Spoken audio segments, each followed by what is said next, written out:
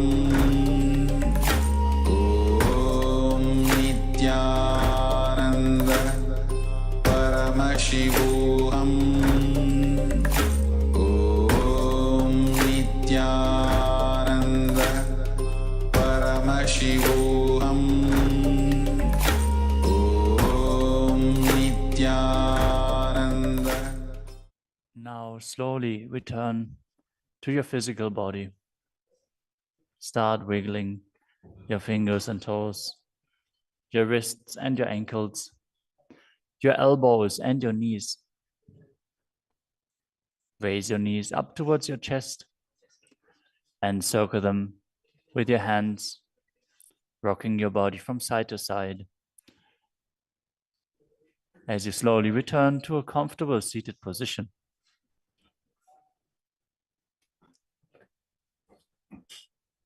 Congratulations for completing the Dvitiya Vinyasa Krama 308 asana sequence as revealed by the Supreme Pontiff of Hinduism. With this, let us conclude the Nityananda Yoga session. As you sit straight with your head, neck, and spine in a straight line, place your hands in Anjali Mudra in front of your heart center.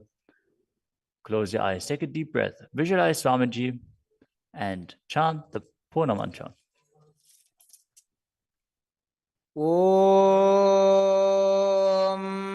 पूर्णमदः पूर्णमिदं पूर्णात् पूर्णमुदच्यते पूर्णस्य पूर्णमादाय पूर्णमेवावशिष्यते ॐ शान्तिः शान्तिः शान्तिः हरिः ॐ तत्सत् सर्वं भगवत् श्रीनित्यानन्दपरमशिवपादुकार्पणमस्तु ॐ नित्यानन्दम्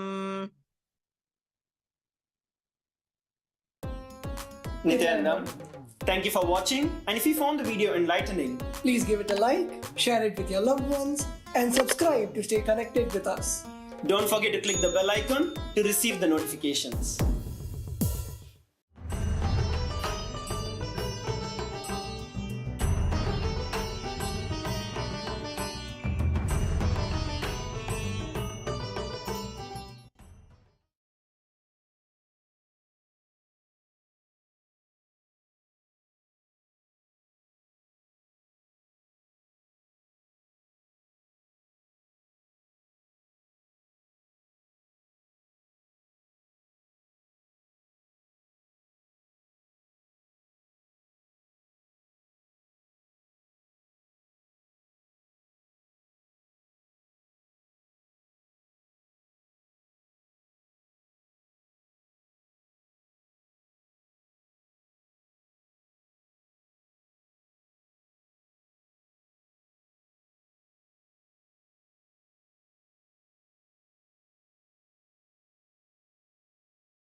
ஸ்வர்ண ரிஷப வாகனம் பக்தர் வேண்டும் வரம் தரும் நித்யானந்தன் தரிசனம் பாதம் குருநாதன் திருப்பாதம் அதை காணும் சுபயோகம் இன்று கூடும் நித்யன் பாதம் குருநாதன் திருப்பாதம் அதை காணும் சுபயோகம் இன்று கூடும் நித்யன் தோன்றி அருள் தரும் ஸ்வர்ண ரிஷப வாகனம் பக்தர் வேண்டும் வரம் தரும் நித்யானந்தன் தரிசனம் பாதம் குருநாதன் திருப்பாதம் அதை காணும் சுபயோகம் இன்று கூடும்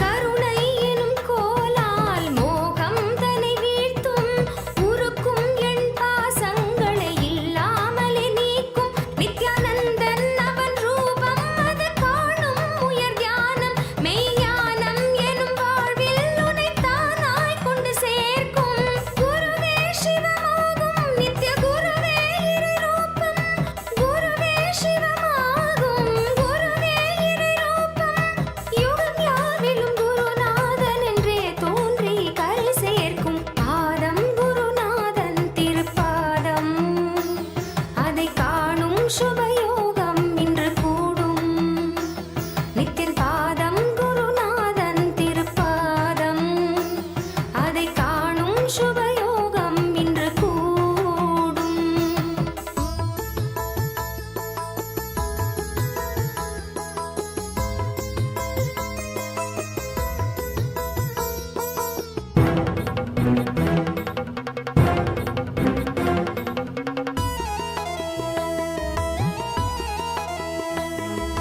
காணும் பொருள் யாவிலும் நித்தியன் ரூபம் தெரிவதும் கேட்கும் ஒலியோ அவன் உபதேசமாவதும் காணும் பொருள் யாவிலும் நித்தியன் ரூபம் தெரிவதும் கேட்கும் ஒலியோ அவன் உபதேசமாவதும் பிறவி கொண்டதன் பொருள் யாவும் உணர்த்திடும் ஜீவன் முக்தனாய் நம்மை வாழ வைத்திடும் ரிஷப வாகனத்தில் நித்யானந்தன் தரிசனம் உயிர் யாவையுமே வேறென்ன வேண்டிடும் பாதம் குருநாதன் திருப்பாதம் அதை காணும் சுபயோகம் இன்று கூடும் நித்யன் பாதம் குருநாதன் திருப்பாதம் அதை காணும் சுபயோகம் இன்று கூடும் நித்யன் தோன்றி அருள் தரும் ஸ்வர்ண ரிஷப வாகனம் பக்தர் வேண்டும் வரம் தரும் நித்யானந்தன் தரிசனம் பாதம் குருநாதன் திருப்பாதம் அதை காணும் சுபயோகம் இன்று கூடும் நித்யன் பாதம் குருநாதன் திருப்பாதம் அதை காணும் சுபயோகம் இன்று கூடும்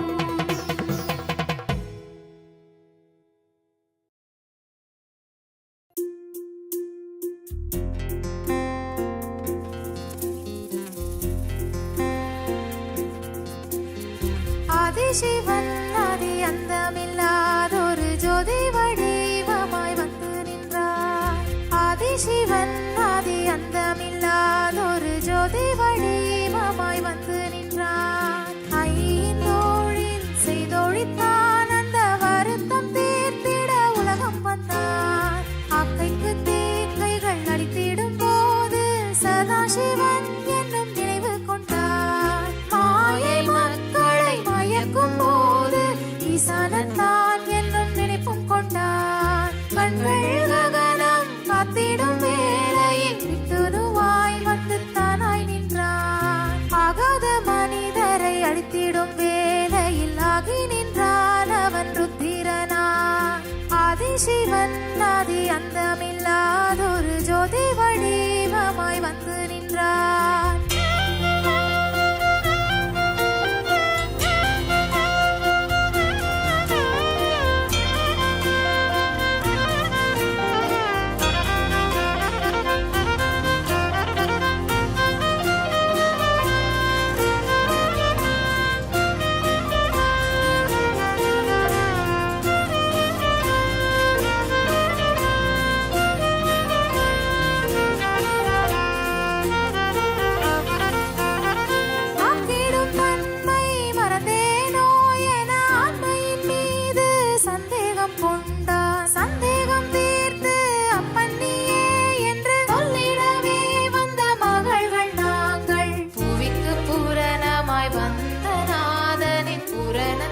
உருவத்தின் காரணம் நான் புவிக்கு பூரணமாய் வந்த நாதனின் பூரணத்துவத்தின் காரணம் நான் நித்யானந்தர் மகள்கள் என்றால் இன்றே பார்க்கும் உலகம் இங்கு நெஞ்சில் சுமந்தே பெற்றால் எங்களை நித்யானந்தமாய் வாழ்ந்திடவே ஆதிசிவன் ஆதி அந்தமில்லாதொரு ஜோதி வடிவமாய் வந்து நின்றார் ஆதிசிவன் ஆதி அந்தமில்லாதொரு ஜோதி வடிவமாய் வந்து நின்றார்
சிவன் எனும் நினைவு கொண்டான் மாயை மக்களை மயக்கும் போது ஈசானத்தான் எனும் நினைப்பும் கொண்டான் கண்கள் ககனம் காத்திடும் வேளையில் விட்டுவாய் வந்து தானாய் நின்றான் ஆகாத மனிதரை அழித்திடும் வேளையில் ஆகி நின்றான் அவன் ருத்திரனான்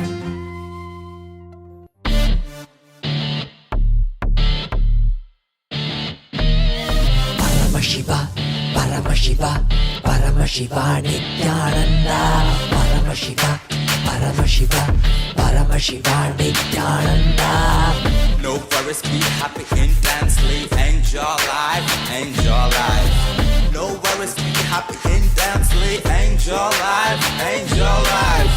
Enjoy every moment of life with pure excitement. Always auspicious, always right strategic planning. Ultimate experience every moment. No study, just download from the cosmic archives. No study, just download from the cosmic archives. No greed, no fear, and clutching is the fastest gear. Paramashiva, Paramashiva, Paramashiva, Nityananda. Being God, being God, being God. Being God, being God, being God. Nityananda, Paramashiva, hey. Nityananda, Paramashiva, hey. Master of your destiny. Create your reality. Master of your destiny. Create your reality. Beyond space, time, mind, mind. Beyond space, time, mind, mind. Enjoy being in the lap of eternal bliss, eternal bliss. Enjoying being in the lap of eternal bliss. Nityananda Paramashiva, you are eternal bliss. Nityananda Paramashiva, Paramashiva, Paramashiva, Paramashiva, Nityananda. Paramashiva, Paramashiva, Paramashiva, Nityananda. Paramashiva, Paramashiva, Paramashiva, Paramashiva, Paramashiva, Paramashiva, Nityananda. Paramashiva, Paramashiva, Paramashiva, Nityananda.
नीलकण्ठाय शाम्भवे अमृतेशाय सर्वाय महादेवाय ते नमः मृत्युञ्जयाय रुद्राय नीलकण्ठाय शाम्भवे अमृतेशाय सर्वाय महादेवाय ते नमः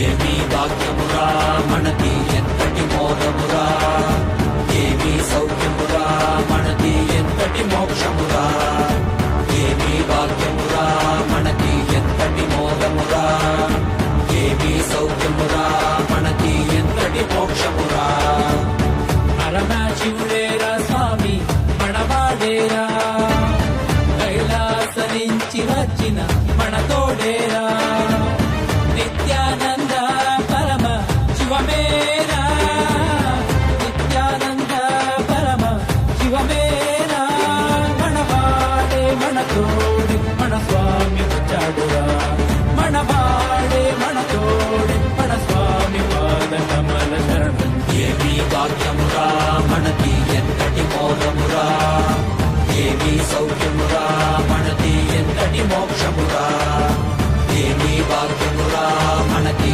ఎంతటి మోదమురా ఏమీ సౌఖ్యమురా మనకి ఎంతటి మోక్షమురా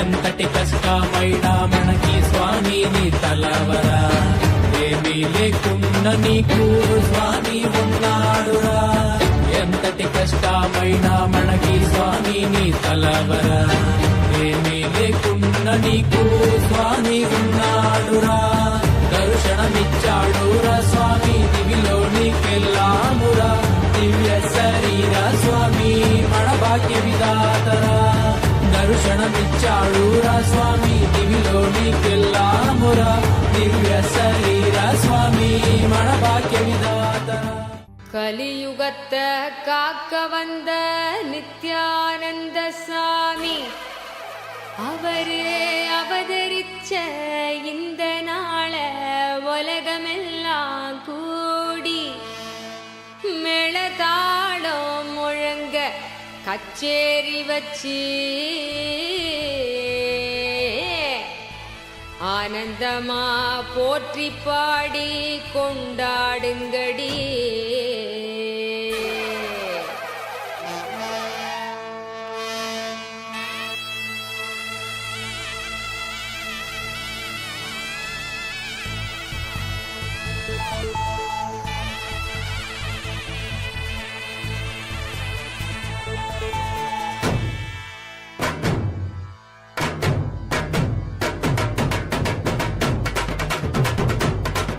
சிவனே இறங்கி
தெய்வீகமா மாற்றிவிட மறை எண்ணும் அந்த எண்ணும் அதை தாண்டும் நிலை காட்டிவிட சிவனே இறங்கி இந்த பூமிக்கு வந்தானடி அவனே வணங்கி இந்த நன்னால கொண்டாடடி நித்திய சிந்து சிரிப்புள்ள பூலோகமே நித்திய ஆனந்தமாகுதடி நித்திய சொல்லும் ஒரு சொல்லு தேடி வந்த தெய்வ வாழ்க்கையும் கூடுதடி சிவனே இறங்கி இந்த பூமிக்கு வந்தானடி அவனே வணங்கி இந்த நன்னால கொண்டாடடி நித்திய சிந்து சிரிப்புள்ள பூலோகமே நித்திய ஆனந்தமாகுதடி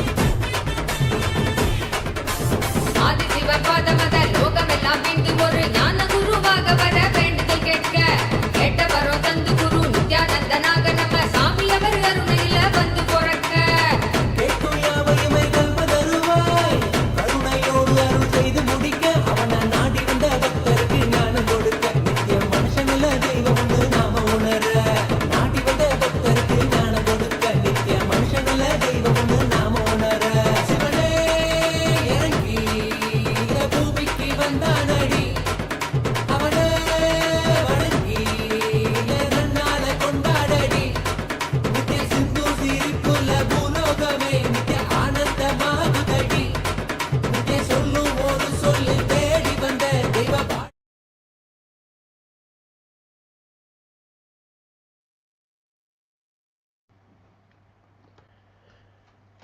नित्यानन्दं परमसुगदं केवलं ज्ञानमूर्तिं द्वन्द्वातीतं गहनस्पृशं तत्त्वमस्याधिलक्ष्यम् एकं नित्यं विमलमचलं सर्वदी साक्षिभूतं भावातीतं त्रिगुणरहितं सद्गुरुं तं Namami.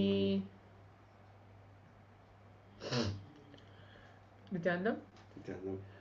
I welcome all the Paramashivoham Level 2 participants back today into another day of the glimpses. Hope all the participants received the Venkateshwara Bhavasmaya Darshan yesterday. It is a very beautiful live Venkateshwara Bhavasmaya Darshan. So today we're going to cover again the topic on wealth. We're going to cover the topic of wealth, how to manifest wealth in our life, how to manifest abundance in each of our lives. So just before that, we'll enter into the small power manifestation exercise. So requesting all the participants to come back and be seated. Please keep your cameras turned on. Please keep your cameras turned on. I can see Dennis Bill, many of the participants as well who is there. Please keep your cameras turned on and be seated in front of the camera and visible. We're going to manifest the first power, the power of third eye. So requesting all the participants to please keep your eyes closed. Please blindfold yourself. Please put on your blindfold. Or if you don't have something, just anything to keep your eyes closed. We're going to manifest the power of third eye, seeing images, identifying images. Please keep your eyes closed.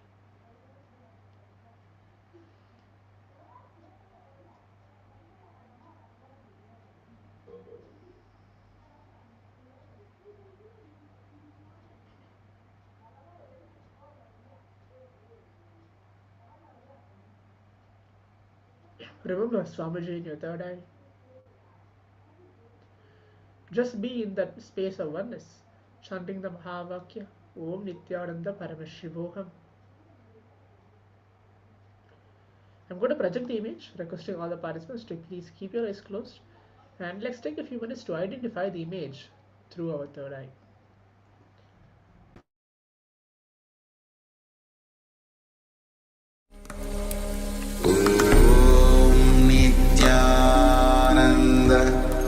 Paramashivoham